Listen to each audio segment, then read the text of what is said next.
Hey there, amazing English Leap listeners. Welcome back to another exciting episode of the English Leap podcast. I'm Jennifer, and I'm absolutely thrilled you're joining us today. And I'm Daniel. Today is a special one because we've leveled up our daily routine talk. Yep, you heard that right. We're diving deep into how structured routines can transform your life. Exactly. And here's a fun challenge for all of you. If you can understand everything we're discussing in this episode, congratulations. You've officially entered the intermediate level phase of your English learning journey. High five. Haha, high five indeed. So buckle up because we're about to make this both informative and super fun. Let's get started. But before we jump in, quick shout out to all our listeners. You can grab a free PDF for today's episode waiting for you in the description below. It's packed with tips on building a daily routine, key vocabulary words we discuss, and some awesome exercises to help you get started. Don't miss out. Absolutely. Make sure to download it after the podcast to follow along and implement your own routines. All right, let's dive into today's topic, the importance of having a daily routine. Absolutely. Routines can make such a big difference in our lives. They help us stay organized, reduce stress, and even improve our overall well-being. Plus, who doesn't love a good routine, right? Haha, true. But let me ask you, have you ever felt like your day just slips away? Like you wake up, and before you know it, it's night again, and you didn't get much done? Oh, absolutely. I've been there. Trust me. There was a time when my mornings were a complete disaster. I'd hit the snooze button like a maniac, rush through getting ready, and often skip breakfast because I was running late. It was exhausting and chaotic. Oh man, I know that feeling all too well. My mornings used to be a hot mess too. I'd wake up late, grab whatever was available for breakfast, sometimes even cereal without milk, and then rush to work feeling frazzled. Not the best start to the day, right? Right. It was like living in a constant state of panic. But things changed for me when I had a health scare. It was a real wake-up call. Literally. I realized I needed to take better care of myself, and that meant creating a solid daily routine. It wasn't easy at first, but it made a huge difference. Wow, that's intense. I'm glad you took that step. For me, the turning point was when I couldn't keep up with my workload and felt completely burnt out. It was like my days were slipping through my fingers. So, I decided to overhaul my routine too. It was a bit rocky at first, but totally worth it. Absolutely. It's amazing how much of an impact a routine can have. So, what motivated you to get back to waking up super early again, Daniel? Great question. I always admired people who wake up early and seem so productive. After hitting that burnout point, I decided it was time to reclaim my mornings. Waking up early gives me a head start on the day, helps me feel more in control, and sets a positive tone for everything that follows. Plus, there is something magical about those quiet morning hours, don't you think? Oh, definitely. There's something so peaceful about the early morning. Speaking of which, let's talk about our routines. I'd love to hear about yours first. Sure thing. Let's break it down into morning, afternoon, evening, and night routines, starting with the morning. I wake up at 6 a.m. The first thing I do is stretch and do a quick meditation for about 10 minutes. It helps me center myself and set a calm mindset for the day. Sometimes I even talk to my plants while meditating. Don't ask why, I just do. Haha, I love that. Talking to plants is a great way to start the day. My morning starts at 5:30 a.m. I begin by listening to an audiobook while still in bed. It's a great way to wake up my mind with something inspiring or educational. After that, I drink a glass of water to hydrate, then spend about 10 minutes journaling. I jot down my goals and intentions for the day. It's like a brain wake-up call. I love that. Journaling is such a powerful tool. It really helps in setting clear objectives. After your journaling, what's next? Next, I review my schedule. I prioritize my tasks and make sure I'm staying on track. This helps me maintain focus and energy throughout the day. Oh, and recently, I've started working with a personal trainer. It's my first time ever, and let me tell you, it's been a game changer for my fitness routine. That's awesome.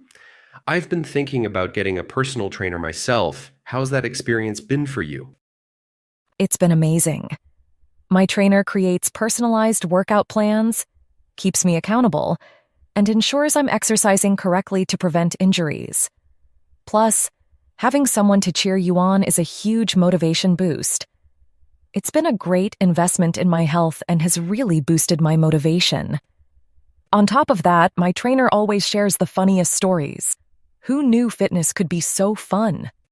Haha, that's fantastic. A good sense of humor makes everything better. Now let's talk about the afternoon. What does your afternoon routine look like? In the afternoon, I usually have lunch around noon. I make sure to eat a balanced meal to keep my energy levels up. After lunch, I take a short walk or do some light stretching to stay active. Then, I dive into my work or personal projects. I try to stay focused and avoid distractions as much as possible. Sometimes I even do a little dance break if I'm feeling stuck. Keeps the energy up. Same here. After lunch, I'd like to take a brief break to recharge. Sometimes I read a few pages of a book or listen to some music. Then I tackle my work tasks, breaking them down into manageable chunks. It helps me stay productive without feeling overwhelmed, and yes, dance breaks are the best. Haha, dance breaks are essential. They really lift your spirits. Moving on to the evening. What's your evening routine like, Daniel?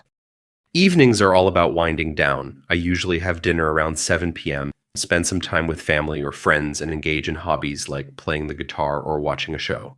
About an hour before bed, I start my nighttime routine, which includes light stretching, reflecting on the day, and planning for the next day.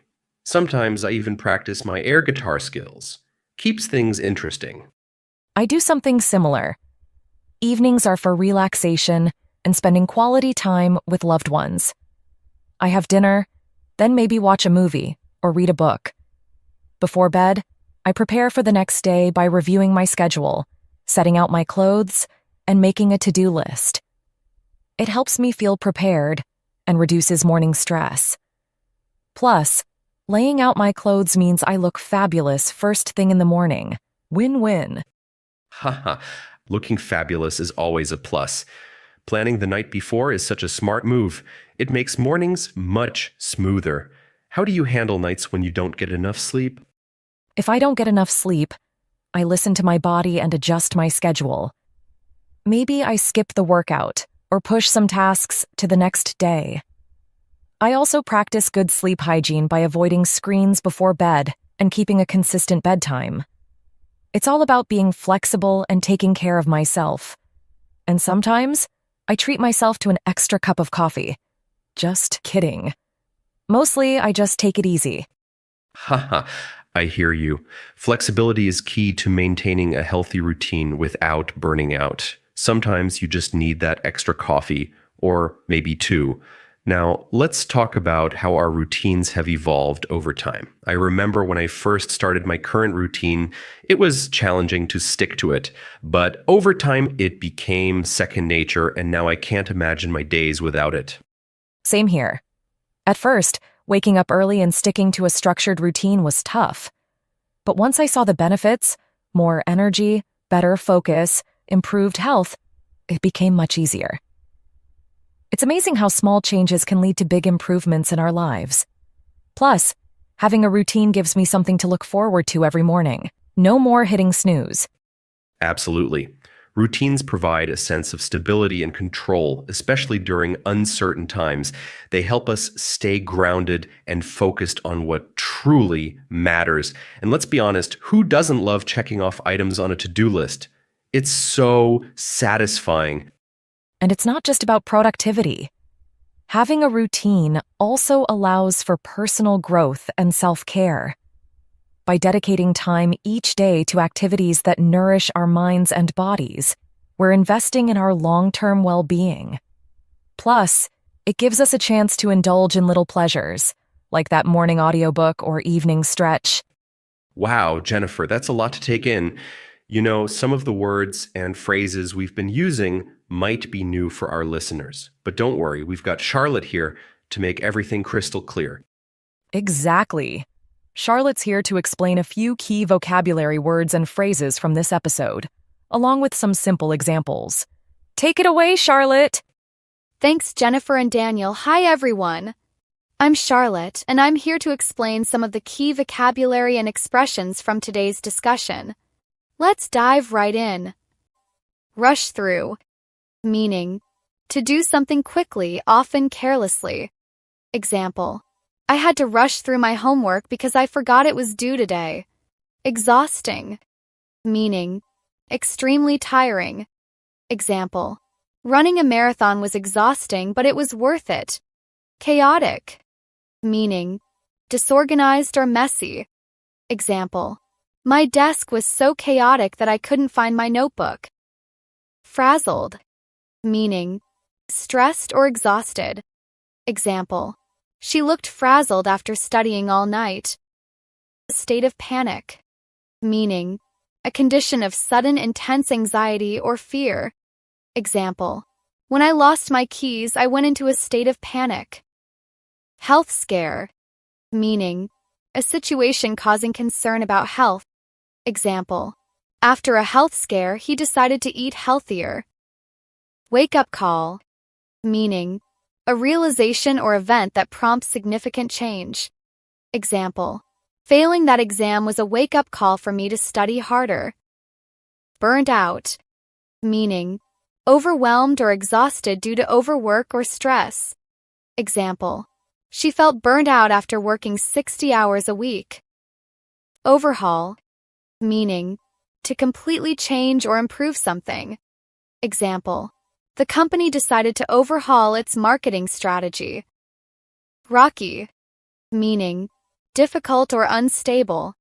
Example: their relationship was rocky at first, but now they get along well. Reclaim, meaning to take back control of something. Example: she reclaimed her confidence after completing the project. Hydrate, meaning to provide water to maintain moisture or balance. Example: it's important to hydrate after exercise. Jot down, meaning to write something quickly. Example: I always jot down ideas in my notebook. Countable, meaning responsible for actions or decisions. Example: he stayed accountable by setting weekly goals. Winding down, meaning relaxing or slowing down at the end of the day. Example: I enjoy winding down with a cup of tea before bed. Reflecting, meaning thinking deeply or carefully about something. Example: she spent time reflecting on her career choices. Sleep hygiene, meaning habits or practices that promote good sleep. Example: improving my sleep hygiene helped me feel more rested. Indulge, meaning to enjoy something pleasurable, often in moderation. Example: I like to indulge in chocolate cake on weekends. Living in a constant state of panic, meaning feeling stressed or overwhelmed all the time. Example: during exam week, I felt like I was living in a constant state of panic. Slipping through my fingers, meaning losing control or not being able to hold on to something. Example: time felt like it was slipping through my fingers during the project. Lift your spirits, meaning to improve one's mood. Example: a good laugh always lifts my spirits. Second nature, meaning something that becomes automatic or natural over time. Example: driving has become second nature to me. And that's it for today's vocabulary breakdown. I hope these definitions and examples help you use these words and phrases in your own conversations. Back to you, Jennifer and Daniel. Thanks, Charlotte. That was super helpful. Absolutely. Now, listeners, Make sure to practice using these words and phrases to make them second nature. Well, that's all the time we have for today's episode. We hope you found our conversation helpful and inspiring. Don't forget to download the free PDF in the description to start building your own routine. Thank you so much for tuning in to the English Leap podcast. We appreciate your support and can't wait to hear about your progress with your new routines. Yes, thank you. If you enjoyed today's episode, please subscribe and leave us a review. It really helps us reach more listeners like you. Until next time, stay productive, stay balanced, and keep leaping forward with your English skills. Take care, everyone.